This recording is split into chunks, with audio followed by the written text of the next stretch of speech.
Hello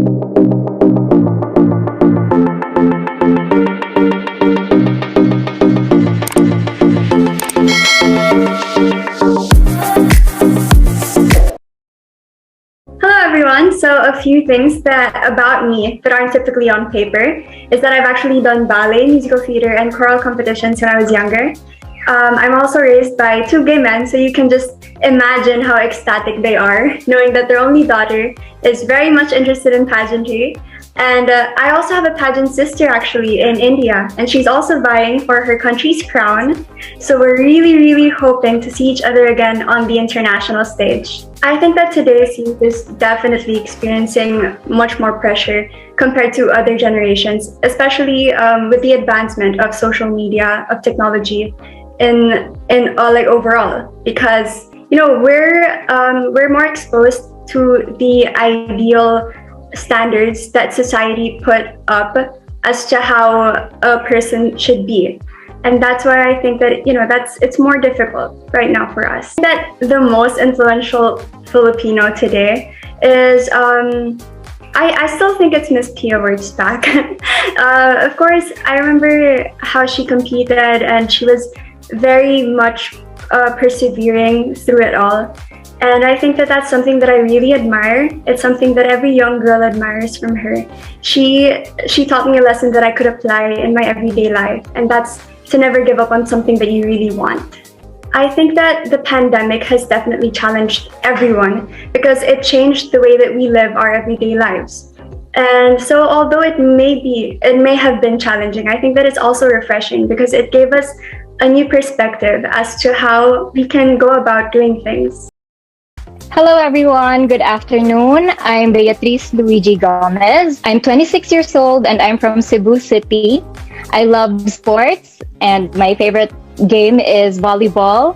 And when I have a free time, I go to the beach and I do scuba diving. And when I want to spice up my workouts, I do a few rounds of boxing, and I do most of these things with my girlfriend, Kate. We've been together for 6 years, going 7 in a few months. And in the height of the pandemic last year, we adopted a Pusang Pinoy and we named him after a chocolate bar. His name is Twix, and I'm very obsessed with my cat. If I had the opportunity to live for 200 years, I would definitely do it. In just a few years' time, we try to crunch everything that we can to be able to do a lot of things and imagine the things that we can do if we live for 200 years. So I definitely will. I believe they only need to see the goodness in me and not literally everything, especially not my personal life, but they just have to filter out the things that they can learn from.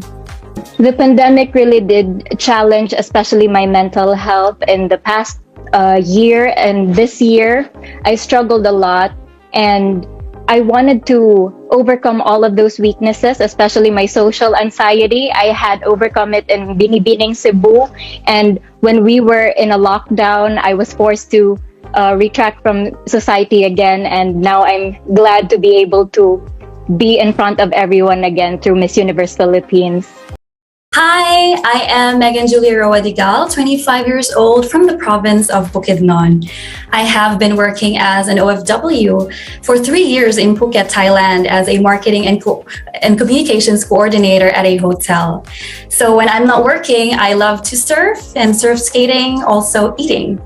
And a few lessons that I have learned living the island life include being grateful, living in the moment, and making the most out of the situations that life gives you. Just like right now, I am in quarantine, but I am making the most out of the very limited resources that I have. Also, aside from being very spontaneous, it has taught me to be determined and persistent. One event in history that I would have loved to experience is the battle in Mactan in Cebu, because a lot of people have different versions of it, and for me to be able to see that historic moment is probably one for the books. To encourage someone who doesn't care about pageants to support me in my cause is to tell them that being in a beauty pageant gives you a great platform to voice out all the things that you're passionate about. In my case, it is diversity and inclusion when it comes to beauty, for us to be able to acknowledge and to be more accepting to the different beauties of the Filipina. So that is one way that I would. This pandemic has indeed brought a lot of challenges and hurdles to me. However, it has made me stronger, more resilient, and more persistent. And it made me be a beacon of hope to the people around me, especially now in this situation. I was able to get out of Thailand and find a way to make it here to the Philippines, despite all the protocols and changes in rules and the canceled flights. It has been like a story of hope for everybody out there. Hi, I'm Isabelle de los Santos. Most people call me Isa, so I'll be using my nickname to introduce myself today. So I'm always interested to try new things and experiences, which is why I joined Miss Universe Philippines 2021. This is actually my first pageant in my whole entire life. S for Sayang He, I love Korean drama. I started watching last year actually, and it has been a black hole since then. And because of my love for them, I learned Basic 1 Korean. A for authentic. So what you see is the real me, and I hope to enjoy this Miss Universe journey being my true authentic self. So that's me, and I'm Isa.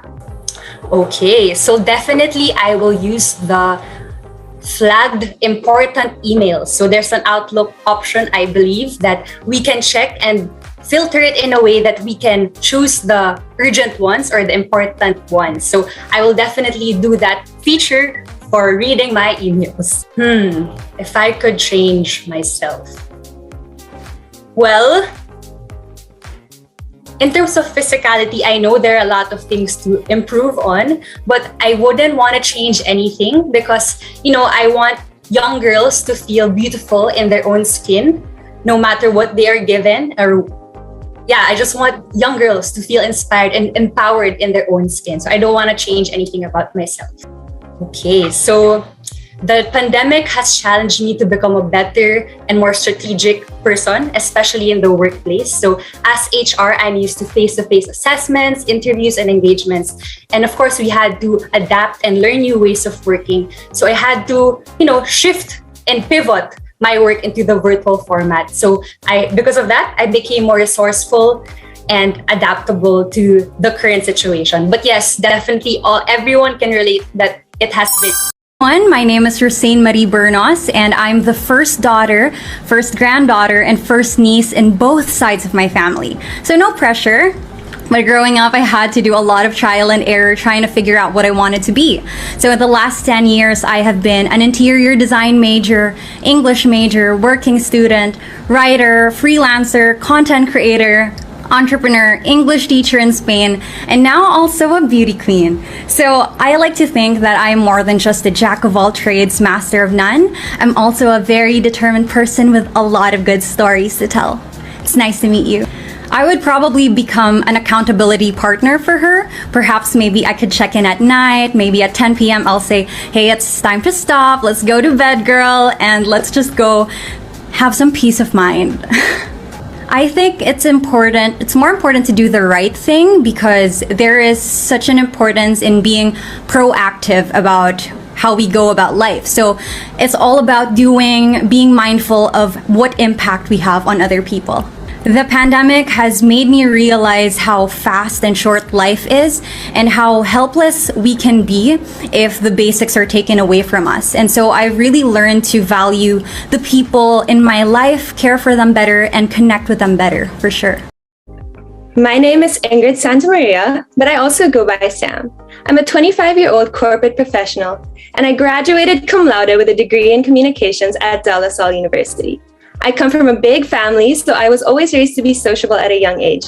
And I think that's where my love for community started.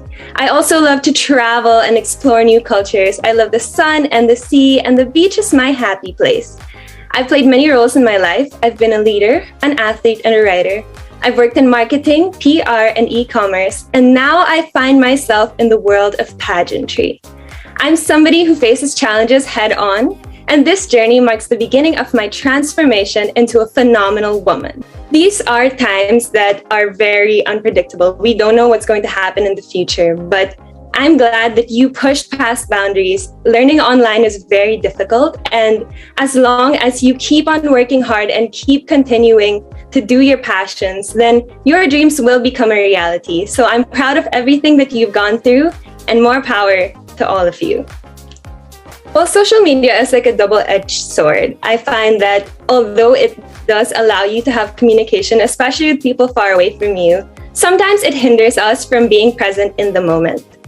In my opinion, it is just better to put your phone down when you're enjoying a nice meal with your friends and just be there in the moment. There's nothing wrong with being online, but being present is something that it's like a gift that you can offer. Well, being stuck alone in this pandemic, I really had to learn to look inward. I've had to learn to love myself and to fully take care of myself. And it's allowed me to become in tune with my passions and hobbies. And I've even written down some goals and plans for the future. And these things were things that I just enjoyed from the day to day. But now I'm a woman who doesn't second. Hi, I'm Victoria Velasquez Vincent, representing my beloved Cavite.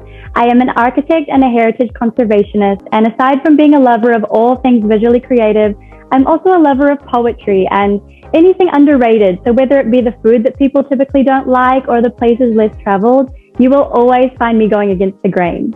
I am a Virgo, and the epitome of a Virgo at that, which means I'm obsessed with being organized and solving problems and nurturing the growth of those around me. Fun fact, you will never find anyone with a better memory than me, whether it's your birthday, your phone number, or what I had for Christmas lunch in 2012. You best believe I will never forget it. That's a hard question because either way you are bringing so much pride to your country. But for me, I would have to say I would rather be Miss Universe because the prestige that lasts with Miss Universe is so much stronger than what lasts with an Olympic athlete, in my opinion. And with Miss Universe, you only have to do it once and you bring so much pride to your country. Whereas with being an Olympic medalist, you have to keep improving. Every year you have to do better and better. So for me, yeah, I think I'd go with Miss Universe, but also because I'm not really that sporty. It starts with the changes that you make in your own personal life and then extending that and using the platform that we have in Miss Universe Philippines to encourage other people to do the same thing. So for example, for me, I have actually converted to being 90% vegan because I know that animal agriculture contributes to so much of the issues that climate change causes. And so even that minor change, I know I'm contributing to such a large issue, and I know that I can use my platform to encourage other people to do the same. Above all else, the pandemic has challenged me in a way that has made me both stronger and more independent. I spent the first year of the pandemic in New Zealand and had the privilege of having that safety and security, but I still chose to sacrifice all of those things and relocate to the Philippines in January. And if there's anything that journey's taught me, it's that you might need to make some sacrifices along the way, and you might need to give up on so many things and let go of so many things in your life, but you should never let anything, not even a worldwide pandemic, get in the way of your dreams.